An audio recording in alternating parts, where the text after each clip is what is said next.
Hello everyone, this is Janvi and welcome to study seed.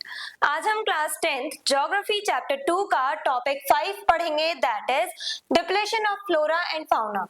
Flora means plants and fauna that means we are talking about animals.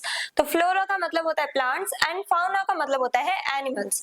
अब ये जो हमारे flora and fauna है उनका depletion हमें देखने को मिल रहा है, यानी काफी सारी जो एनिमल और प्लांट स्पीशीज है वो खतरे में है, यानी वो एक्सटिंक्ट हो सकती हैं या काफी तो ऐसी भी हैं जो एक्सटिंक्ट हो चुकी हैं। तो उनके एक्सटिंक्शन के पीछे का क्या रीजन है, कैसे ये जो फ्लोरा एंड फाउना है वो डिप्लीट होते जा रहे हैं, जो हमारे फॉरेस्ट रिसोर्सेज हैं वो डिप्लीट होते जा रहे हैं, उसके बारे में हम आज के वीडियो में डिस्कस करेंगे। Depletion of flora and fauna means the reduction or loss of plant and animal species in a region. अब फ्लोरा एंड फाउना का डिप्लीशन हो रहा है, इसका क्या मतलब है कि फ्लोरा एंड फाउना यानी प्लांट और एनिमल की स्पीशीज में हमें कमी देखने को मिल रही है। काफी ज्यादा हम इन रिसोर्सेज को, फॉरेस्ट रिसोर्सेज को और वाइल्ड लाइफ को हम नुकसान पहुंचा रहे हैं। ये एक्सटिंक्ट होते जा रही है काफी सारी स्पीशीज, उनकी क्वांटिटी जो है, जितने क्वांटिटीज में वो पहले हुआ करते थे प्लांट्स, जितने पॉपुलेशन हुआ करती थी एनिमल्स की, उतनी अब हमें नहीं देखने को मिलती। तो ये सब क्यों हो रहा है? हमारी एक्टिविटीज की वजह से, यानी काफी ज्यादा ऐसे रीजंस हैं, काफी सारे ऐसे रीजंस हैं जिसकी वजह से ये जो हमारे फ्लोरा एंड फाउना है वो डिप्लीट हो रहे हैं। मेन कॉजेज ऑफ डिप्लीशन, अब कौन कौन से कॉजेज हैं, किस वजह से ये डिप्लीशन देखने को मिल रहा है हमें, फ्लोरा एंड फाउना डिप्लीट कैसे हो रहे हैं? डिफॉरेस्टेशन की वजह से, यानी कि हम लोग पेड़ काट रहे हैं। अब हम जब ज्यादा से ज्यादा फॉरेस्ट को क्लियर करेंगे, हम पेड़ों को काटेंगे, ट्रीज को कट करेंगे, तो उससे हमें क्या देखने को मिल रहा है, हम फ्लोरा यानी जो प्लांट्स हैं उन्हें खत्म कर रहे हैं, हम ट्रीज को कट कर रहे हैं। तो इसकी वजह से हमें प्लांट स्पीशीज में कमी देखने को मिलेगी। प्लांट्स को हम कट कर रहे हैं, हम प्लांट्स को कट कर रहे हैं, ट्रीज को कट कर रहे हैं, जिसकी वजह से ये फ्लोरा जो है वो डिप्लीट हो रहा है, यानी जो हमारे फॉरेस्ट रिसोर्सेज हैं उन्हें हम खुद ही खत्म कर रहे हैं डिफॉरेस्टेशन करके। और डिफॉरेस्टेशन करके ना हम सिर्फ ट्रीज को कट कर रहे हैं, साथ ही साथ हम एनिमल्स का जो हैबिटाट है, जो एनिमल्स के जो घर है, वो भी उनसे छीन रहे हैं। तो डिफॉरेस्टेशन एक रीजन हो सकता है। Then over exploitation of resources, हम लोग क्या कर रहे हैं, हमने हर जगह देखा है कि हम ह्यूमन बीइंग्स अपने फायदे के लिए ज्यादा से ज्यादा रिसोर्सेज का यूज कर रहे हैं, हम नेचर को एक्सप्लॉइट कर रहे हैं अपने बेनिफिट्स के लिए। हम लोगों को ज्यादा से ज्यादा प्रॉफिट चाहिए, हम लोग चाहते हैं कि हम ग्रो करें, डेवलप करें, तो उसके लिए हम लोगों को लैंड की रिक्वायरमेंट है, जिसके लिए हम फॉरेस्ट कट कर रहे हैं, काफी सारे रिसोर्सेज की हमें जरूरत है। तो हम फॉरेस्ट रिसोर्सेज की अगर बात करें स्पेशली, तो फॉरेस्ट से हमें काफी सारे रिसोर्सेज मिलते हैं, लाइक फ्रूट्स मिलते हैं, हमें टिम्बर मिलता है, यानी कि जो वुड है वो हमें मिलते हैं, और भी डिफरेंट टाइप ऑफ हमें हर्ब्स एंड श्रब्स मिलते हैं, जड़ी बूटियां हम लोगों को जंगलों से मिलती हैं। तो ये जो रिसोर्सेज हैं जो हमें फॉरेस्ट से मिल रहे हैं, हम उनका कुछ ज्यादा ही ओवर यूज कर रहे हैं, बहुत ज्यादा अमाउंट में इन रिसोर्सेज को फॉरेस्ट से एक्सट्रैक्ट कर रहे हैं। तो जब हम इन रिसोर्सेज का ज्यादा ही यूज करेंगे, जरूरत से ज्यादा यूज करेंगे, तो हम क्या कर रहे हैं, रिसोर्सेज को एक्सप्लॉइट कर रहे हैं। हो सकता है उन रिसोर्सेज की कमी हो जाए, जैसे अगर हम ज्यादा से ज्यादा जड़ी बूटियां हम ले रहे हैं और नए नए जो प्लांट्स उन्हें ग्रो ही नहीं होने दे रहे, तो उसकी वजह से क्या होगा, हो सकता है कि उस पर्टिकुलर स्पीशी का जो प्लांट है या उस पर्टिकुलर स्पीशी का जो हर्ब्स और श्रब्स है जो हम यूज कर रहे हैं, जो रिसोर्सेज हम यूज कर रहे हैं, हो सकता है वो इन फ्यूचर हमारी फ्यूचर जनरेशंस के लिए बचे ही ना। तो हम लोगों को ओवर यूज नहीं करना है इन रिसोर्सेज का। हंटिंग, हम लोग क्या कर रहे हैं, अब जानवरों को हंट कर रहे हैं, जो एनिमल्स है उन्हें हम हंट कर रहे हैं, उनका शिकार कर रहे हैं। किस लिए? सिर्फ उनके फर्स के लिए, हॉर्न्स यानी उनके सींग के लिए हम उनका शिकार कर रहे हैं, उनकी स्किन के लिए, उनके हॉर्न्स के लिए, फर के लिए और डिफरेंट बॉडी पार्ट्स के लिए, बॉडी ऑर्गन्स के लिए। लाइक एलिफेंट्स को क्यों मारा जाता है? उनके टीथ के लिए, जो उनके दांत होते हैं उसके लिए हाथियों को मारा जाता है, हाथियों का शिकार किया जाता है। राइनोसेरोस को क्यों मारा जाता है? उनके सींग के लिए। तो ऐसे हम लोग क्या कर रहे हैं, डिफरेंट एनिमल्स को हंट कर रहे हैं, हंटिंग कर रहे हैं हम, जिससे कि हम उनके जो बॉडी ऑर्गन्स हैं, बॉडी पार्ट्स हैं, उन्हें सेल करके प्रॉफिट अर्न कर सकें। तो हम लोग अपने लालच के लिए, ज्यादा से ज्यादा पैसा कमाने के लिए हम लोग हंटिंग कर रहे हैं, इन जानवरों के जो बॉडी पार्ट्स हैं, जो इनके ऑर्गन्स हैं, उन्हें सेल करते हैं, जिससे कि हम प्रॉफिट अर्न कर सकें। तो इस टाइप से जो हंटर्स हैं वो अपना एक तरह से वो प्रॉफिट अर्न करते हैं इन एनिमल्स के थ्रू, इन एनिमल्स के ही बॉडी पार्ट्स को सेल करके जो हंटर्स हैं वो पैसा कमाते हैं। देन हैबिटेट डिस्ट्रक्शन, और अगर हम हंटिंग की वजह से बात करें तो हंटिंग की वजह से ही क्या हुआ है, ये जो हंटर्स हैं उन्हीं की वजह से काफी सारे ऐसे हमारी स्पीशीज हैं, एनिमल स्पीशीज जो पूरी तरह से एक्सटिंक्ट हो चुकी हैं। जैसे इंडिया में बात करें तो एशियाटिक चीता जो है, जो हम पिछले टॉपिक में पढ़ के आए हैं, तो जो एशियाटिक चीता है उसकी पॉपुलेशन पूरी तरह से एक्सटिंक्ट हो गई है इंडिया से, इन हंटर्स की वजह से। नाउ हैबिटेट डिस्ट्रक्शन, हम लोग पेड़ काट रहे हैं जिसकी वजह से हम क्या कर रहे हैं, जो एनिमल्स हैं उनसे उनके घर छीन रहे हैं, हम उनसे उनके जो हैबिटेट है यानी उनके जो रहने का एरिया है, जो उनका होम है, वो हम उन एनिमल से छीन रहे हैं।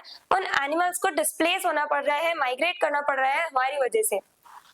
अर्बनाइजेशन एंड इंडस्ट्रियलाइजेशन, अब जैसे जैसे हम अर्बनाइज होते जा रहे हैं, हमें अपना डेवलपमेंट करना है, ज्यादा से ज्यादा लैंड की हमें रिक्वायरमेंट है, बहुत ज्यादा लैंड हमें चाहिए इंडस्ट्री सेटअप करने के लिए, इंफ्रास्ट्रक्चर डेवलप कराने के लिए, एग्रीकल्चरल फील्ड के लिए। तो हम ह्यूमन बींग्स क्या करते हैं, अब लैंड तो हमारे पास लिमिटेड है, तो उस लिमिटेड लैंड को तो हम एक्सटेंड नहीं कर सकते, लेकिन जो फॉरेस्ट एरिया है उसे हम कट करके अपने यूज के लिए लैंड ले रहे हैं। जो लैंड एरिया पहले जंगलों से घिरा रहता था, अब उस जमीन पे हम लोगों ने अपने बड़े बड़े इंफ्रास्ट्रक्चर, बिल्डिंग्स बना ली हैं, टावर्स बना लिए हैं, हमने एग्रीकल्चरल फील्ड्स बना लिए हैं। जो जगह पहले जंगलों की हुआ करती थी वहां पे अब हमने अर्बनाइजेशन करना स्टार्ट कर दिया है, वहां पे हमने खुद की सेटलमेंट्स को डेवलप करना स्टार्ट कर दिया है। तो इसकी वजह से क्या हो रहा है, जो एनिमल्स हैं उनके घर तो हम उनसे छीन ही रहे हैं, हम उन एनिमल्स को और ज्यादा फोर्स कर रहे हैं माइग्रेट करने के लिए। उन एनिमल से जो उस फॉरेस्ट एरिया में रह रहे होंगे, उन एनिमल्स को हम फोर्स कर रहे हैं कि वो जंगलों के अंदरूनी इलाकों में जाके रहे। देन हम लोग क्या कर रहे हैं, पोल्यूशन बढ़ा रहे हैं, पोल्यूशन हम लोग बढ़ा रहे हैं तो उसकी वजह से भी काफी ज्यादा एनिमल्स को प्रॉब्लम फेस करने को मिल रही है। काफी ज्यादा एनिमल्स, अगर पोल्यूशन की हम बात करें तो पोल्यूशन का नेगेटिव इंपैक्ट हमें खुद पे भी देखने को मिलता है। पहली बात, क्लाइमेट चेंज होता जा रहा है, ग्लोबल वार्मिंग बढ़ रही है, हमें खुद पे नेगेटिव इंपैक्ट देखने को मिलता है पोल्यूशन का, कितनी बीमारियां होती हैं। और वहीं अगर हम एनिमल्स की बात करें तो एनिमल्स पे भी सेम इंपैक्ट हमें देखने को मिल रहे हैं। एनिमल्स जो है वो भी सर्वाइव नहीं कर पा रहे हैं सही से। अगर हम वाटर एनिमल्स की यानी एक्वेटिक एनिमल्स की बात करें तो वो सर्वाइव नहीं कर पा रहे, क्यों? क्योंकि हमने वाटर पोल्यूशन इतना ज्यादा कर दिया, वाटर पूरा पोल्यूटेड हो गया है। तो हम लोग इस टाइप से अपने जो एनिमल स्पीशीज हैं उन्हें डैमेज कर रहे हैं। एनिमल, काफी सारे ऐसे एनिमल्स हैं जो पोल्यूशन की वजह से सर्वाइव ही नहीं कर पाते। और यहाँ पे बात करें हम लोग, जैसे हम लोग वाईफाई टावर्स लगवा देते हैं, तो ये जो टावर्स हैं इससे जो रेडिएशन निकलते हैं उसकी वजह से जो बर्ड्स हैं उन्हें नुकसान होता है। काफी ज्यादा बर्ड्स जो हैं उनकी डेथ होती है, बर्ड्स की डेथ होती है इस वाईफाई टावर से निकल रही रेडिएशन की वजह से। और वहाँ की पॉल्यूशन की वजह से भी वहाँ की बहुत ज्यादा सफर करना पड़ता है एनिमल्स को और प्लांट्स को भी। इफेक्ट्स ऑफ डिप्लीशन, अब ये जो डिप्लीशन हो रहा है, फ्लोरा एंड फाउना ये जो डिप्लीट हो रहे हैं उसके क्या इफेक्ट्स हमें देखने को मिल रहे हैं, क्या आउटकम्स देखने को मिल रहे हैं। पहली बात, लॉस ऑफ बायोडाइवर्सिटी, यानी हमारे बायोस्फीयर में जितनी हमें डाइवर्सिटी देखने को मिलती थी, जितने डिफरेंट टाइप ऑफ हमें प्लांट्स एंड एनिमल्स की स्पीशीज देखने को मिलती थी, अब उतनी देखने को नहीं मिलेंगी। क्यों? क्योंकि हम डिफरेंट स्पीशीज को तो एक्सटिंक्ट करते जा रहे हैं, हम ही उसके पीछे का कारण है, उनके एक्सटिंक्शन के पीछे का रीजन जो है वो हम ह्यूमन बीइंग्स ही हैं। देन इम्बैलेंस इन इकोसिस्टम, ये जो वाइल्ड लाइफ है, जो फॉरेस्ट रिसोर्सेज हैं, यही क्या करते हैं, एक बैलेंस क्रिएट करते हैं इकोसिस्टम में, हमारे इकोस्फेयर में। अब इकोलॉजिकल इम्बैलेंस क्रिएट हो गया है, जैसे जो अगर हम बात करें फ्लोरा की, प्लांट्स की, ट्रीज की, तो वो क्या करते हैं, अगर हम एटमॉस्फेयर की बात करें तो जितने भी एयर हमारे आसपास है, ऑक्सीजन जितने हमारे पास है, वो हमें कहाँ से मिल रही है, इन प्लांट्स और ट्रीज के थ्रू। अब ये जो प्लांट्स एंड ट्रीज हैं, अब जब हम इन्हें ही कट करेंगे तो उतनी ऑक्सीजन जनरेट नहीं हो पाएगी। क्यों? ये प्लांट्स जो है वही कार्बन डाइऑक्साइड एब्जॉर्ब करके हमें ऑक्सीजन प्रोवाइड करते हैं। अब अगर हम प्लांट्स को कट करते रहेंगे तो उतनी कार्बन डाइऑक्साइड एब्जॉर्ब भी नहीं हो पाएगी और ना हमें उतनी ऑक्सीजन मिल पाएगी, तो इसकी वजह से एक इम्बैलेंस क्रिएट हो जाएगा। अगर हम एनिमल्स को मारेंगे तो जो कार्निवोर्स हैं, जो हर्बीवोर्स का शिकार करते हैं, हर्बीवोर्स की पॉपुलेशन पे कंट्रोल करते हैं, हो सकता है अगर हम हर्बीवोर्स को मार दें तो कार्निवोर्स भी मारने लगे, अगर हम कार्निवोर्स को मार रहे हैं तो हर्बीवोर्स की जो पॉपुलेशन है वो बढ़ने लगेगी। तो एक इम्बैलेंस क्रिएट हो जाता है हमारे इकोसिस्टम में, इकोलॉजिकल इम्बैलेंस क्रिएट हो जाता है। Then extinction of many species, हम इतने ज्यादा फ्लोरा एंड फाउना को डिप्लीट कर रहे हैं, हम डिफरेंट टाइप ऑफ एनिमल्स की हंटिंग कर रहे हैं, डिफरेंट टाइप ऑफ ट्रीज को हम लोग कट कर रहे हैं अपने यूज के लिए, तो उससे हम क्या कर रहे हैं, डिफरेंट जो स्पीशीज हैं उन्हें खत्म कर रहे हैं, हम एक्सटिंक्ट कर रहे हैं हम ही इस एक्सटिंक्शन के पीछे का कारण है। इन अलग अलग स्पीशीज का जो एक्सटिंक्शन हो रहा है उसके पीछे का कारण हम ह्यूमन बींग्स हैं। देन क्लाइमेट चेंज, हमने देखा है ग्लोबल वार्मिंग बढ़ने लगी है, साथ ही साथ ट्रीज जो है वो रेनफॉल के लिए बहुत, एक तरह से रेनफॉल कौन करवाता है, ट्रीज करवाते हैं। ये हमने सुन रखा है कि पेड़ों की वजह से ही बारिश होती है। क्यों? क्योंकि जो ट्रांसपिरेशन का प्रोसेस है वो पेड़ों के थ्रू होता है, लीव्स के थ्रू होता है, तभी जाकर के जितने भी वाटर ड्रॉपलेट्स हैं वो कंडेंस होती हैं स्काई में जाकर के, एंड देन हमें प्रेसिपिटेशन के फॉर्म में हमें रेनफॉल देखने को मिलती है। तो इससे क्या हो रहा है, जब हम ट्रीज कट कर रहे हैं तो उतना इवेपोरेशन नहीं हो पा रहा है, जहां पहले जमीन से भी और साथ ही साथ पेड़ों की जो लीव्स है वहां से, दोनों जगह से इवेपोरेट किया करती थी वाटर वेपर्स, अब वो हमें देखने को नहीं मिल रहा है।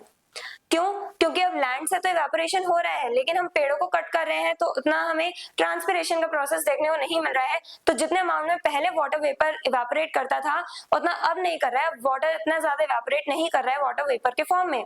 तो जब इतना ज्यादा अमाउंट में वाटर वेपर बनेगा ही नहीं तो कैसे इतनी ज्यादा रेनफॉल होगी? तो इसकी वजह से भी हमें अगेन एक इम्बैलेंस देखने को मिलता है, क्लाइमेट हमारा बदल रहा है। हर साल कहीं ना कहीं ऐसी प्रॉब्लम राइज होती है कि बारिश ना होने की वजह से फसलें खराब हो गई। तो इसके पीछे का कारण कौन है? हम ह्यूमन बींग्स। हमने ही ये इम्बैलेंस क्रिएट करा है अपने इकोसिस्टम में, इन फ्लोरा एंड फाउना को डिप्लीट करके।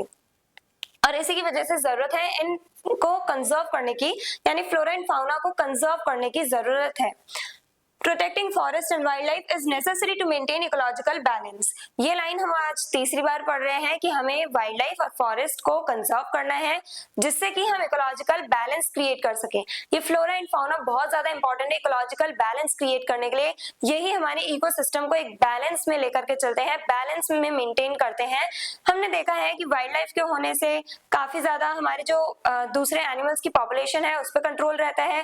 फ्लोरा यानी प्लांट्स के होने की वजह से हमें सही से ऑक्सीजन मिल पाती है, हमें दूसरे जो प्रोडक्ट्स हैं, दूसरे जो रिसोर्सेज है वो मिल पाते हैं फ्लोरा से, या कह लो फॉरेस्ट एरियाज से। तो हम लोग क्या कर रहे हैं, हम सिर्फ अपनी ग्रीड को फुलफिल करने के लिए, अपने लालच को फुलफिल करने के लिए फ्लोरा एंड फाउना को नुकसान पहुंचा रहे हैं। हम इन रिसोर्सेज को डिप्लीट कर रहे हैं जिसकी वजह से जो बुरा इम्पैक्ट जो पड़ रहा है वो हमारी लाइफ पे और जो दूसरे एनिमल्स हैं उनकी लाइफ पे हमें देखने को मिल रहा है। यानी कि हम जो भी डिप्लीशन कर रहे हैं रिसोर्सेज का, फ्लोरा एंड फाउना को जो हम डिप्लीट कर रहे हैं उसका रिजल्ट हमें खुद की लाइफ पे देखने को मिल रहा है। हो सकता है कि अगर ऐसा ही चलता रहा तो हमारी फ्यूचर जनरेशन सस्टेन नहीं कर पाएंगी, उन्हें अपने फॉरेस्ट रिसोर्सेज नहीं मिल पाएंगे। जिन जानवरों के बारे में हम जानते हैं, जिन स्पीशीज के बारे में हम जानते हैं, एनिमल स्पीशीज के बारे में जिनको हमने देखा है, हो सकता है इन फ्यूचर अगर वो एक्सटिंक्ट हो गई तो हमारी फ्यूचर जनरेशन उनको ना देख पाए, उनके बारे में ना उतना जान पाए। तो हम लोगों को क्या करना है, इन रिसोर्सेज को, फॉरेस्ट रिसोर्सेज को प्रोटेक्ट करना है, ओवर यूज नहीं करना है। हम लोगों को क्या करना है, फ्लोरा एंड फाउना दोनों को प्रोटेक्ट करना है, सही से सस्टेनेबल वे में अपना डेवलपमेंट करना है। ओवर यूज ना करें हम फॉरेस्ट रिसोर्सेज का, साथ ही साथ वाइल्ड लाइफ को भी हम सही से जीने दें, जो हमारे जो एनिमल्स हैं उन्हें भी सही से जीने दें। ज्यादा हंटिंग ना करें, हम उन्हें मारे ना उनके बॉडी पार्ट्स के लिए। I hope everything is clear. और अगर आपको इस चैप्टर के डिटेल नोट्स चाहिए तो हमारी वेबसाइट studyseed.net पर विजिट करें, लिंक डिस्क्रिप्शन बॉक्स में दिया गया है। मिलते हैं नेक्स्ट वीडियो में नेक्स्ट टॉपिक के साथ। Stay curious, stay consistent. Thank you very much.